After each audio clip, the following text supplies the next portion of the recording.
ರಾಜ್ಯದಲ್ಲಿ auto gas ಸರಬರಾಜು ಹೆಚ್ಚಳ, ಇದಕ್ಕೆ ಕ್ರಮ ಆಗ್ತಾ ಇದೆ ಸರ್ಕಾರದಿಂದ. ಗ್ಯಾಸ್ ಅಭಾವದಿಂದ ನಲುಗಿದ್ದಂತ ಆಟೋ ಚಾಲಕರು ಸ್ವಲ್ಪ ಮಟ್ಟಿಗೆ ನಿರಾಳರಾಗುವಂತಹ ಸುದ್ದಿ ಇದು. ಖಾಸಗಿ ಬಂಕ್ಗಳಲ್ಲಿ ಆಟೋ LPG ಗ್ಯಾಸ್ ಕೊರತೆ ಆದಂತಹ ಹಿನ್ನೆಲೆಯಲ್ಲಿ ಈಗ ನಾವು ದೃಶ್ಯದಲ್ಲಿ ನೋಡ್ತಾ ಇದ್ವಿ.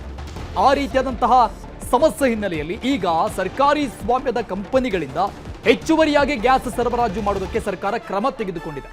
IOC, BPC ಮತ್ತು HPC ಕಂಪನಿಯಿಂದ ಹೆಚ್ಚುವರಿ ಗ್ಯಾಸ್ ಸರಬರಾಜು ಮಾಡೋದಕ್ಕೆ ನಿರ್ಧಾರ ಮಾಡಲಾಗಿದೆ. ಕ್ರಮ ಕಳೆದ 5 ದಿನದಿಂದ ಹೆಚ್ಚುವರಿ ಆಟೋ ಗ್ಯಾಸ್ ಪೂರೈಕೆ ಆಗ್ತಾ ಇದೆ. ಹೆಚ್ಚುವರಿ ಗ್ಯಾಸ್ ಪೂರೈಕೆಯಿಂದ ಸ್ವಲ್ಪ ಪ್ರಮಾಣದಲ್ಲಿ ಸಮಸ್ಯೆ ಅಲ್ಲಲ್ಲಿ ತಗ್ಗುತ್ತಾ ಇದೆ. ಈ ಕ್ಯೂ ಮತ್ತು ಕಾಯುವಂತಹ ಸಮಯ ಮತ್ತೆ ಅವರಿಗೆ ಲಿಮಿಟ್ ಏನ್ ಮಾಡಲಾಗಿತ್ತು ಅದೆಲ್ಲವೂ ಕೂಡ ಸ್ವಲ್ಪ ಪ್ರಮಾಣದಲ್ಲಿ ತಗ್ಗುತ್ತಾ ಇದೆ. ಸರಾಸರಿ 83.58 ಮೆಟ್ರಿಕ್ ಟನ್ ಆಟೋ LPG ಸರಬರಾಜಾಗ್ತಾ ಇದೆ. ಈ ಹಿಂದೆ ಒಂದು ದಿನಕ್ಕೆ 56.67 ಮೆಟ್ರಿಕ್ ಟನ್ ಸರಬರಾಜು ಮಾಡ್ತಾ ಇತ್ತು.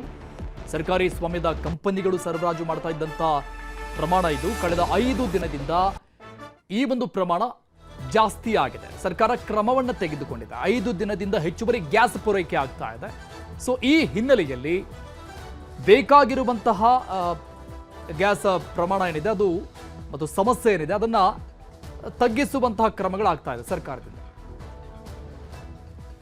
ಈ ಬಗ್ಗೆ ಡೀಟೇಲ್ಸ್ ಕೊಡ್ತಾರೆ ನಮ್ಮ ಪ್ರತಿನಿಧಿ ಕಾರ್ತಿಕ್, ಲೈವ್ ನಲ್ಲಿ ಜಾಯ್ನ್ ಆಗ್ತಾ ಇದ್ದಾರೆ. ಕಾರ್ತಿಕ್, ಒಂದೆರಡು ಮೂರು ದಿನಗಳ ಹಿಂದೆ KH ಮುನಿಯಪ್ಪ ಅವರನ್ನ ಆಟೋ ಚಾಲಕರ ಸಂಘಟನೆಯವರು, ಆಟೋ ಚಾಲಕರು ಹೋಗಿ ಬೇಡ್ಕೊಂಡಿದ್ರು, ಅತ್ತೆ ಬಿಟ್ಟಿದ್ರು, ಪಾಪ ಇಂಥ ಸಮಸ್ಯೆ ಆಗ್ಬಿಟ್ಟಿದೆ ಅಂತ.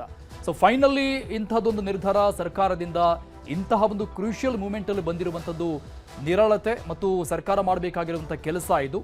ಸೊ ಎಷ್ಟೆಷ್ಟು ಪ್ರಮಾಣದಲ್ಲಿ ಸರಬರಾಜು ಮಾಡೋದಕ್ಕೆ ಸರ್ಕಾರ ಕ್ರಮ ಆಗುತ್ತೆ? ಇದರ ಪ್ರಮಾಣ ಇನ್ನೂ ಸ್ವಲ್ಪ ಜಾಸ್ತಿ ಮಾಡಬಹುದಾ, ಹೇಗೆ? ಅರುಣ್, ನಿಶ್ಚಿತವಾಗಿ LPGಯ ಸಮಸ್ಯೆಯ ಕಾರಣಕ್ಕಾಗಿ ಆಟೋ ಚಾಲಕರು ಹೈರಾಣಾಗಿ ಹೋಗಿದ್ರು. ಅದರಲ್ಲೂ ಸರ್ಕಾರಿ ಸ್ವಾಮ್ಯದ ಕಂಪನಿಯ ಬಂಕ್ಗಳಿರ್ಬೋದು, ಹಾಗೆ ಖಾಸಗಿ ಸ್ವಾಮ್ಯದ ಬಂಕ್ಗಳಿರ್ಬೋದು, ಎರಡರಲ್ಲೂ ಕೂಡ ಕೊರತೆ ಕಾಣಿಸಿಕೊಂಡಿರ್ತಕ್ಕಂಥ ಕಾರಣಕ್ಕಾಗಿ ರಾತ್ರಿ ಹಗಲಿನಿಂದ LPGಗಾಗಿ ಕಾಯಬೇಕಾದಂಥ ಪರಿಸ್ಥಿತಿಯು ಕೂಡ ನಿರ್ಮಾಣವಾಗಿತ್ತು. ಅದರ ನಡುವೆ ಸರ್ಕಾರಕ್ಕೂ ಕೂಡ ಆಟೋ ಚಾಲಕರು ಆಗ್ರಹವನ್ನು ಮಾಡ್ತಾ ಇದ್ರು. LPG ನಮಗೆ ಸಿಗದೆ ಹೋದರೆ ನಮ್ಮ ದಿನನಿತ್ಯದ ಕೂಲಿಯೂ ಕೂಡ ನಮಗೆ ಸಿಗೋದಿಲ್ಲ. ನಾವು LPGಯನ್ನು ನಂಬಿಕೊಂಡೇ ಇರ್ತಕ್ಕಂಥವ್ರು, ಯಾಕಂದರೆ ನಮ್ಮ ಆಟೋ ಓಡಬೇಕಂದ್ರೆ LPGಯ ಅಗತ್ಯತೆ ಇದೆ. ಆ ಕಾರಣಕ್ಕಾಗಿ ನಮಗೆ ಈ ಒಂದು ಸಮಸ್ಯೆನ ಬಗೆಹರಿಸಿಕೊಡಿ ಅನ್ನುವಂಥ ನಿಟ್ಟಿನಲ್ಲಿ ಆಗ್ರಹವನ್ನು ಮಾಡಿದ್ರು. ರಾಜ್ಯದ ಆಹಾರ ಸಚಿವರಾಗಿರುವಂಥ ಮುನಿಯಪ್ಪನವರಿಗೂ ಕೂಡ ವಿನಂತಿಯನ್ನು ಮಾಡಿಕೊಂಡಿದ್ರು. ಇದೀಗ ಆಹಾರ ಇಲಾಖೆ ಒಂದು ಪತ್ರಿಕಾ ಪ್ರಕಟಣೆ ಹೊರಡಿಸಿದೆ. ಕಳೆದ 5 ದಿನಗಳಿಂದ ಸರ್ಕಾರಿ ಸ್ವಾಮ್ಯದ ಬಂಕ್ಗಳಲ್ಲಿ ನಾವು LPG ಸರಬರಾಜನ್ನು ಹೆಚ್ಚಳ ಮಾಡಿದ್ದೇವೆ ಅನ್ನೋದನ್ನು ಅಲ್ಲಿ ಬಹಿರಂಗಪಡಿಸುವಂಥ ಕೆಲಸವನ್ನು ಮಾಡಿದೆ. ಅಂದರೆ ಸರಾಸರಿ 83 ಮೆಟ್ರಿಕ್ ಟನ್ನಷ್ಟು LPGಯನ್ನು ಸರ್ಕಾರಿ ಸ್ವಾಮ್ಯದ ಬಂಕ್ಗಳ ಮೂಲಕವಾಗಿ ವಿತರಣೆಯನ್ನು ಮಾಡಲಾಗ್ತದೆ. ಈ ಹಿಂದೆ ಯುದ್ಧ ಆರಂಭ ಆಗೋದಕ್ಕಿಂತ ಮೊದಲೇ 56 ಮೆಟ್ರಿಕ್ ಟನ್ನಷ್ಟು LPGಯನ್ನು ದಿನನಿತ್ಯ ಈ ಸರ್ಕಾರಿ ಸ್ವಾಮ್ಯದ ಬಂಕ್ಗಳಲ್ಲಿ ಸರಬರಾಜನ್ನು ಮಾಡಲಾಗ್ತಿತ್ತು. ಆದರೆ ಈಗ ಯುದ್ಧದ ಪರಿಣಾಮದಿಂದಾಗಿ ಖಾಸಗಿ ಸ್ವಾಮ್ಯದ ಕೆಲವು ಬಂಕ್ಗಳು ಸರಬರಾಜನ್ನು ನಿಲ್ಲಿಸಿವೆ. ಜೊತೆಗೆ ಇನ್ನೂ ಕೆಲವು ಬಂಕ್ಗಳಲ್ಲಿ ಹೆಚ್ಚಿನ ಹಣವನ್ನು ಕೂಡ ತೆಗೆದುಕೊಳ್ಳಲಾಗ್ತದೆ. ಜೊತೆಗೆ ಕೆಲವು ಖಾಸಗಿ ಬಂಕ್ಗಳಲ್ಲಿ ಬೆಳಿಗ್ಗೆ ಇದ್ದರೆ LPG ರಾತ್ರಿ ಇರೋದಿಲ್ಲ. ಈ ರೀತಿಯ ಒಂದು ಸಮಸ್ಯೆ ಇರುವಂಥ ಕಾರಣಕ್ಕಾಗಿ ಸರ್ಕಾರಿ ಸ್ವಾಮ್ಯದ ಕಂಪನಿಗಳ ಮೇಲೆಯೂ ಕೂಡ ಸಾಕಷ್ಟು ಜವಾಬ್ದಾರಿ ಇತ್ತು. ಜೊತೆಗೆ ಸರ್ಕಾರದ ಜವಾಬ್ದಾರಿಯೂ ಕೂಡ ಇತ್ತು. ಇದೀಗ ಸರ್ಕಾರ ಹೇಳ್ಕೊಂಡಿರ್ತಕ್ಕಂಥದ್ದು ನಾವು ಹೆಚ್ಚುವರಿಯಾಗಿ ಸರಬರಾಜನ್ನು ಮಾಡ್ತಾ ಇದ್ದೇವೆ ಅನ್ನುವಂಥದ್ದು. ಈಗಾಗಲೇ ಸರ್ಕಾರ ಕೊಟ್ಟಿರ್ತಕ್ಕಂಥ ಮಾಹಿತಿಯ ಪ್ರಕಾರ 83 ಮೆಟ್ರಿಕ್ ಟನ್ನಷ್ಟು LPGಯನ್ನು ಸರಾಸರಿಯಾಗಿ ಭಾರತ್ ಪೆಟ್ರೋಲಿಯಂ ಇರ್ಬೋದು, ಇಂಡಿಯನ್ ಆಯಿಲ್ ಇರ್ಬೋದು, ಹಾಗೆ ಹಿಂದೂಸ್ತಾನ್ ಪೆಟ್ರೋಲಿಯಂ 3 ಕಂಪನಿಗಳ ಮೂಲಕವಾಗಿ ಸರಬರಾಜನ್ನು ಮಾಡಲಾಗ್ತಿದೆ. ಆದರೆ ರಾಜ್ಯದಲ್ಲಿ ಸಾಕಷ್ಟು ಪ್ರಮಾಣದಲ್ಲಿ LPGಯ ಕೊರತೆ ಉಂಟಾಗಿದೆ. ಅದರಲ್ಲೂ ಆಟೋ LPG ಸಿಗದೆ ಆಟೋ ಚಾಲಕರು ಹೈರಾಣ ಆಗ್ತಾ ಇದ್ದಾರೆ. ಇದರ ನಡುವೆ ಖಾಸಗಿ ಸ್ವಾಮ್ಯದ ಕಂಪನಿಗಳ ಮೇಲೆಯೂ ಕೂಡ ಸಾಕಷ್ಟು ಅವಲಂಬನೆಯನ್ನು LPG ಆಟೋ ಚಾಲಕರು ಮಾಡಿಕೊಂಡಿದ್ರು.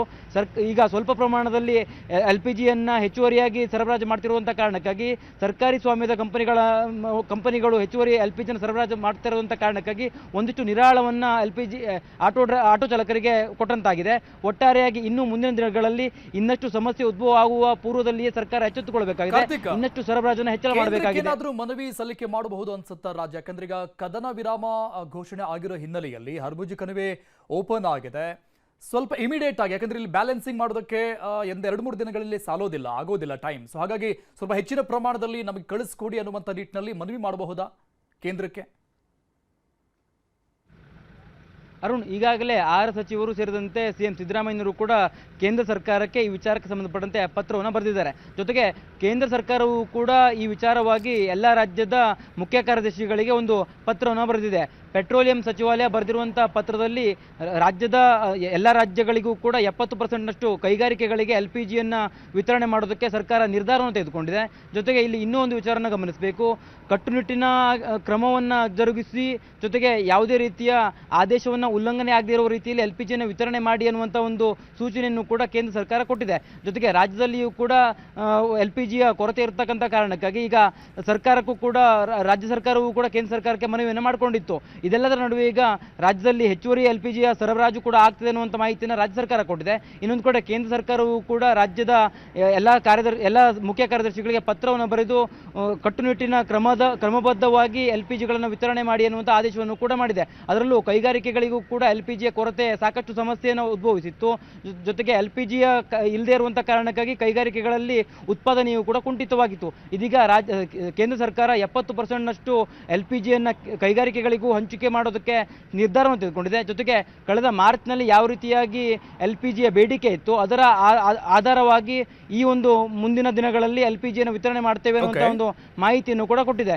ಜೊತೆಗೆ ಈ ಹೆಚ್ಚುವರಿಯಾಗಿಯೂ ಏನು ಅಗತ್ಯ ಇದೆಯೋ ಅದಕ್ಕೆ ಸಂಬಂಧಪಟ್ಟಂತೆಯೂ ಕೂಡ ಯಾವ ಕೈಗಾರಿಕೆಗಳಿಗೆ ಅಗತ್ಯ ಇದೆಯೋ ಆಯಾ ಕೈಗಾರಿಕೆಗಳಿಗೆ ಹೆಚ್ಚುವರಿ LPGಯನ್ನು ಪ್ರಯಾರಿಟಿ ಆಧಾರದ ಮೇಲೆ ಕೊಡೋದಕ್ಕೂ ಕೂಡ ಸೂಚನೆಯನ್ನು ಕೊಟ್ಟಿರ್ತಕ್ಕಂಥದ್ದು. Arun, thank you Karthik ಡೀಟೇಲ್ಸ್ಗೆ.